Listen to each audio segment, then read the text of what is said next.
So today's thought for today. Another one. Days go past so quick, don't they? Like, they just keep coming and then they're gone. And my wife Jackie says that it's what you do every day, that sort of repeatable, regular thing, that actually impacts the direction that your life's going in. And I think she's right.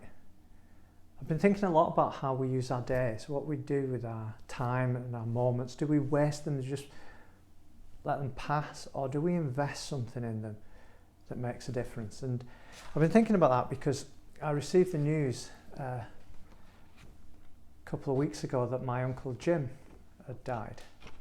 My Uncle Jim would have been 90 in July this year, and he had a massive impact on my life. One of my earliest memories is in 1970, being in my grandparents' house. My Uncle Jim was there, and he said to me, "Darren, Everton are the future." You see, I was a Man United supporter. I don't know how that happened. My granddad was an Everton supporter, my dad was an Everton supporter, but George Best, Bobby Charlton, I know I was only young, so I was a Man United supporter, and he said to me, "Darren, look, Harvey, Kendall and Ball, Brian LeBone, Joe Royle, Everton are the future." And so in 1970, I became an Everton supporter because of Jim. And all through my childhood, we won nothing. I'm still an Everton supporter though. Then in 1981, I'd been going through a challenging season of questioning things and searching, I think. I wasn't brought up to go to church, but I'd started reading the Bible and asking questions and praying. And no one knew this really. But then one day I had a conversation with Jim in a living room, and he told me that the forgiveness and the peace I was looking for could be found in Jesus. And he prayed a prayer with me in 1981, and then my life changed. And he was so patient with me. I had loads of questions, loads of doubts. I'd ask him loads of things, but he just invested time. He gave me parts of his day, and it set me on a path. And then about a week ago, I had the privilege of doing the tribute at Jim's funeral. This is the order of service, and you can see there I hope you can see there he was born in 1930 and then dash 2020. And I think it's what you do with the dash that counts. How do you invest that block of time between date of birth and date of death?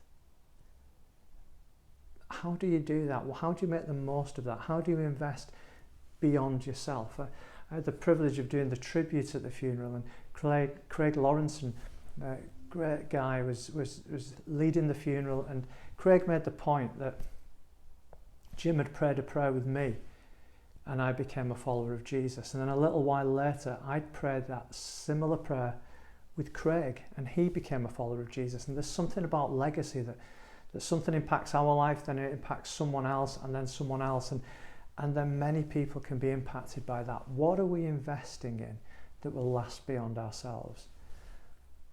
The Victorians were very comfortable talking about death, not so much about talking about sex.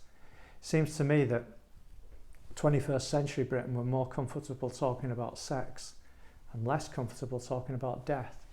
And I know this isn't sort of a cheery thought for the day type thing when I'm mentioning death, but hey, it has a 1-in-1 ratio. We all have got to face it. So why not prepare? Why not live well? Why not live in tune with God, making the most of each day, invest in something beyond ourselves so that when that day comes, we can face it without fear. I've had permission from my aunt to tell you this story of Jim's last afternoon. He was feeling unwell and he'd gone up to bed, and Aunt Jean was sat watching the television, and she felt this sort of prompt to go upstairs and see how he was. And so she went up and she asked, did he want anything to eat? And he didn't. And she said, well, is there anything I can do for you? And he said, I'd like you to read the Bible to me, which wasn't an unusual thing for him to ask. She would do that for him. And so she said, where would you like me to read from? I'd like to read from John chapter 4, the story of the woman, the Samaritan woman who meets Jesus near a well. And it's the middle of the day, and Jesus asks her for a drink, and She's surprised by that, and then Jesus flips the conversation round and he says, hey, if you knew who I was, you'd be asking me for living water, and if you drank that water, you'd never thirst again. In other words, you could encounter God in your relationship and friendship with me, and it would change your life and your eternity.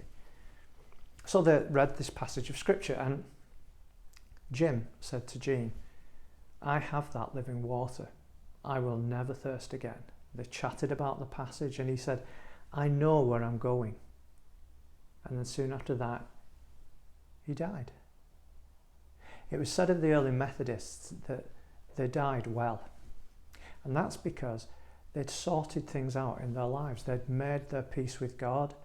They'd invested their lives well. And so the fear of death had evaporated, and they knew that life continues with God because they're already in a relationship with him.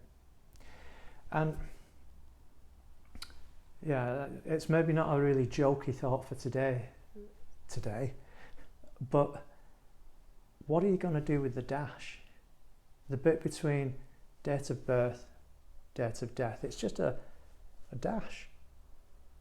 I'm in the kitchen and the kettle's back there, and James, in his book in the Bible, Uncle James in the Bible, he says that life's like a vapour. It's like the steam from a kettle.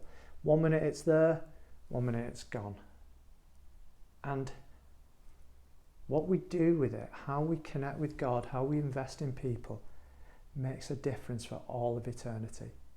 So make the most of the dash. Make the most of the days that we have. May God fill you with his courage and his peace today. God bless.